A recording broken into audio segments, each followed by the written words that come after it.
So flying out Mexico City today on American, I don't know the flight number. I'll check and I'll put it up on the screen. But we are doing Mexico City to Charlotte and then Charlotte to New York, JFK. The last time I was here in Mexico City was, I want to say June of last year. And since then they've been remodeling Terminal 1.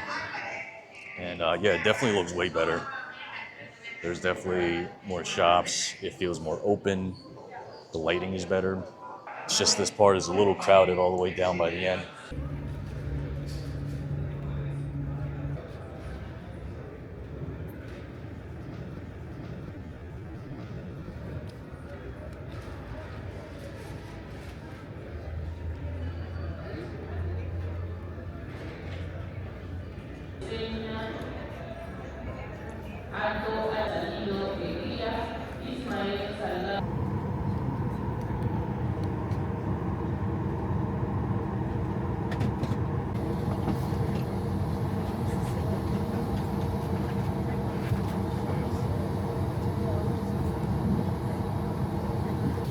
Stream Apple Music for free in flight by connecting to our Wi-Fi.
Salad, duck,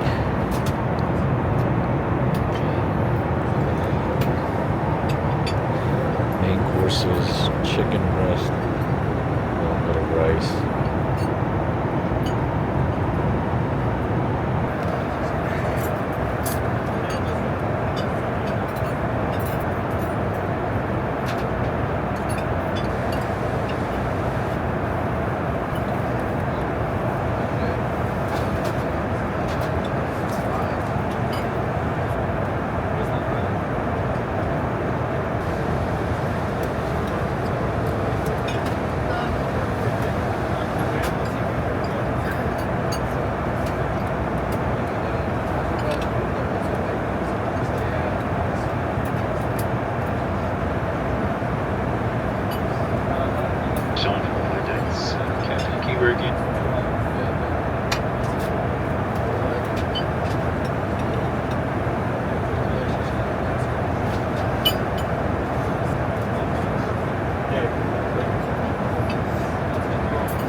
Alright, so we landed from Mexico City.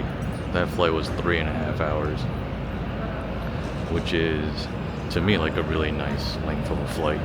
Because if it's like 2 hours, you basically just like get up in the air and then you land. And like 3 or 4 hours, I feel like plane takes off, you get settled in. If there's food, you get served, and then you get to hang out a bit before the ride's over, and it's just not too long of a flight. But Charlotte's an interesting airport because you have to fully exit the airport. Like, you go through customs, you go through baggage, you take all of that with you, and then you exit the airport, and then basically you have to go back in through security to make a connecting flight. So yeah, we're gonna go through security again and then see if I can get lounge access. I got about like an hour and 45 before my next flight takes off, so I'll probably have like an hour to hang out at the lounge.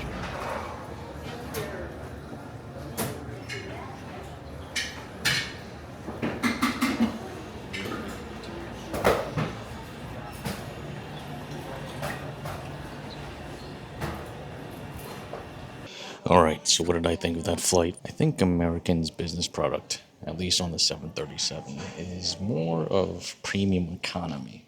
And the seat itself is really nice. It's very wide, it's very comfortable, incredible legroom. And you also get armrests on both sides, so you never feel like you're sitting shoulder to shoulder and like pressed up against anyone. I think that's like the biggest perk. But it doesn't have anything for you to rest your legs on, so it doesn't have like a leg rest. It doesn't have a lie flat seat. Food itself is good, I guess. The portion was really small. The chicken breast was a little dry, but had a good flavor. I want to say the rest of it was relatively uneventful. The salad wasn't anything impressive. The bread was kind of dry. The little appetizer with the duck breast was actually really good. It's like a really smoky flavor. And the dessert platter of fruit and cheese, which is 3 grapes and 2 like slabs of cheese with some crackers, like way too much cheese. I don't know why you would give that much cheese. I would much rather have more fruit than that much cheese, personally. And again, that was just okay. Oh, they have Bojangles here. Dang it. Should have eaten that instead of the lounge food. Bojangles is like this fried chicken joint. They're not really in New York. So is the lounge worth it? No. I don't think the lounges are ever worth paying for. To be fair, the one here in Charlotte for American Airlines is really big. There is a lot of seating, so you never feel like you're waiting around for someone to leave before you can get a seat. So the food is okay. It's like 3 stars out of 5. Some lounges it's worse and barely edible. This one is pretty good food. The soup was okay. The meatballs were really tasty. And there's like a bar. I didn't get a drink. But I think the real value is, I guess, if you're traveling a lot and you just need a place to rest up and recharge a bit, there's even like areas in there where you can do some work. I think in those instances, if you have like a couple hours to kill, it is like a comfortable place to kill some time. But other than that, I don't think it's really worth paying for. So I think sort of the ironic thing about these upgraded seats, the like business and first, is that if you're on a really popular route, like the direct flight from Mexico City to New York, you're gonna have to pay through the nose for one of those upgraded seats, just because the route's so popular, the flight's gonna be full, and the seats either will just get upgraded and given out to people with status or points, and they just, they have no trouble getting rid of those seats. Ironically, on those flights that are super packed are the ones where you would want to upgrade to a business class or first class seat, just because you get more room. You get more room and you don't feel like you're sitting right next to someone and someone's like right on top of you. But those are the flights that it's really hard to get those seats because there's so much demand for them. And then on the flip side, if you're flying a route where the plane's like pretty empty, like the one from Mexico City to Charlotte, like I could tell the flight was not full, and even the business class wasn't full. In those instances, it's really easy to get that flight. It's actually easy to pay for it. either with points or to pay for it with dollars, because there's just not much demand on that route. It's not a very full route. But ironically, those are the flights where you least need a seat in business or first, because there's a good chance that if you sit in an economy seat that there's just going to be no one next to you, because it's not going to be a full flight.